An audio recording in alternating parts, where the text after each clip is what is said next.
There has been no other place in world history which is as mythical as ancient China. We cannot determine the start of civilization in China, as texts that have been passed on in each region have different information, undeniably biased towards their own cultural demographic. These texts also mention the presence of dragons, chimeras, and other mythical beasts which have no factual evidence that they ever existed. Mythical rulers are mentioned in ancient Chinese texts, such as the 3 sovereigns and the 5 emperors, which were followed by the first dynasty in ancient Chinese history, the Xia dynasty in 2070 BC.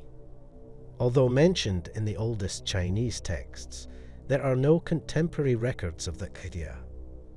They simply have a passing mention in the oldest Chinese texts, with the earliest mention in the Book of Documents reporting speeches and ceremonies. Some scholars consider the Xia dynasty as mythical, while other scholars consider it as an ancient Chinese civilization. However, one set of documents survived since times before the Xia dynasty, being revered by all consequent dynasties ruling over ancient China, which was a code of laws with a series of physical penalties known as the 5 punishments. Throughout history, China has been known as one of the most brutal places to suffer punishment for crimes committed. To know the brutality of ancient dynastic China, you need to look no further than the code for criminals named the 5 punishments. For any petty crimes or misconduct in ancient China, flogging. Whipping and public beating were the chosen form of punishment for inculcating discipline and order. However, the fine line between petty and heinous crimes in ancient China was a matter subjective to the ruling dynasties. In 1999, Chinese archaeologists unearthed a human skeleton with the right foot missing. Recent medical analysis of the incomplete remains of the female, who was discovered at a site in Shanxi province, determined that she had been the victim of yu, a cruel form of punishment in ancient China where a criminal's foot was amputated. Yu was one of the 5 punishments meted out as penalties for the most heinous crimes in China for close to a millennia before the early imperial period. These punishments were marked by extreme cruelty and designed to cause the most intense physical pain and psychological anguish for the individuals found guilty and the people around them. Although there were written statutes in the Chinese kingdoms and states that matched the crimes to the punishments, more often than not, the ruler's personal whims, political considerations, and other factors decided the type of punishments that the victims suffered. The first and lightest among the 5 punishments was mo, or tattooing. Indelible markings were made on the criminal's face or other visible parts of the body, usually words that described their misdemeanors or the location of their exile or hard labor camp. These tattoos permanently and very visibly marked out their bearers as ex-criminals for life.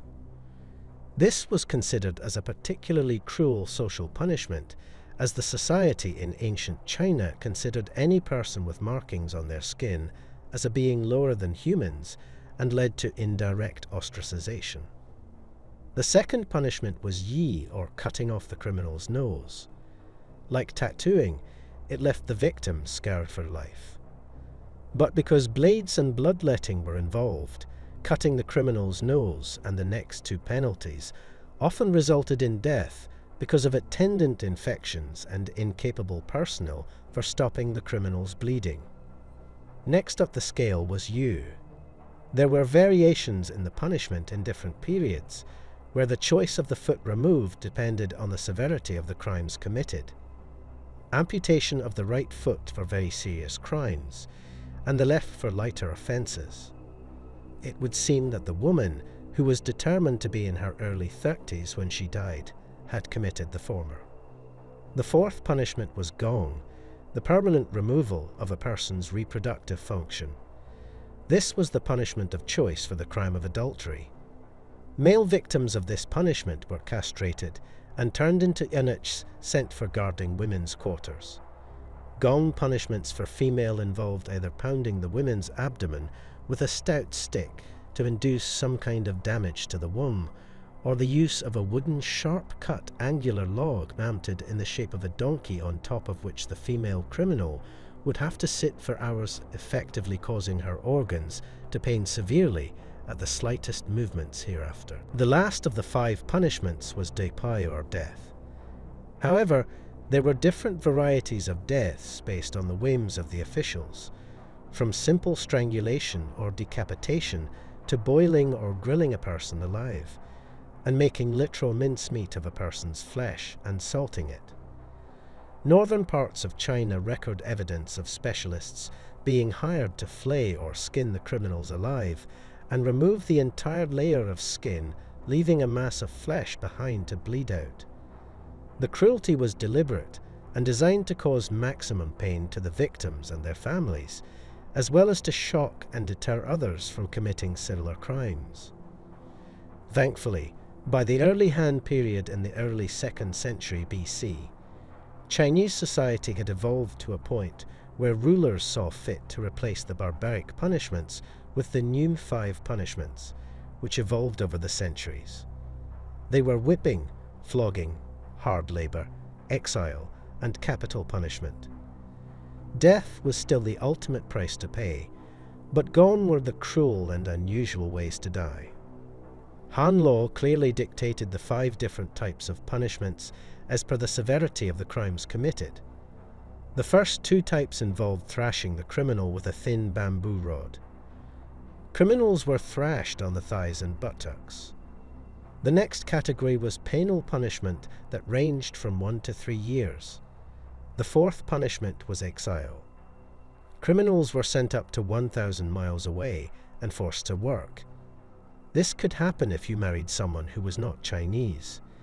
They also punished theft of property in this manner. The most serious punishment was execution. Under Han law, there were 144 crimes that were punishable by strangulation and another 89 crimes that were punished by decapitation. The first example of communism can be seen in 4th century BC ancient China in the form of collective punishment system in the warring states and subsequent Qin dynasty period. The adoption of its harsh provisions were among the sweeping reforms implemented by the legalist thinker Shang Yang and covered all aspects of Qin politics, society and economy, ultimately helping to make Qin the strongest state that unified a fragmented Chinese nation. The Qin's collective punishment applied to everyone. Government officials, military men and the common people all suffered its severe punitive consequences. Even members of the aristocracy and nobility were not spared. Only the king, and later the emperor, were exempted. An official who committed a capital crime would be executed together with members of 3 families that were related to him. Officials who reported the crimes of their superiors would be rewarded with the latter's rank and pay, but those who were found to have made false accusations would be severely penalized. Later on, collective punishments of individual officials would also extend to their subordinates. For heinous crimes, the staff of entire bureaus could be executed, but ordinarily they would be demoted or dismissed for a lesser misdemeanor. The smallest units in the Qin army were squads of 5 men. If one behaved in a way that could jeopardize the unit, the army or the state, such as cowardice in battle, desertion, treason, and so on, the other 4 comrades would also be punished. It was the harsh application of collective punishment on the common people that was the hallmark of the Qin regime, and its implementation on an increasingly resentful populace was one of the reasons for the Qin's downfall. Commoners' households were organized along military lines in groups of 5s and 10s, and they were duty-bound to spy on their immediate neighbors and inform the authorities of their illicit activities.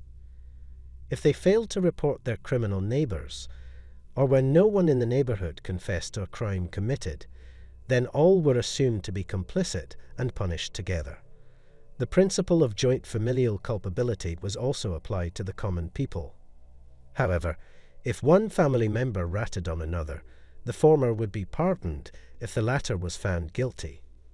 This form of state terrorism was thankfully dismantled after the fall of the Qin dynasty in 206 BC. The Chinese throughout history have always had a special ability for brutality and establishment of order through state terrorism.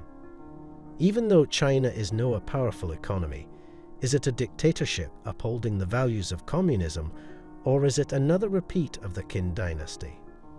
Well, stay tuned to find out more about the rise of communism in China. Enforcing a collective learning of the past, this is History in One. Please like, subscribe and turn on the notifications so you don't miss out. Thank you for watching. See you again next time on History in One.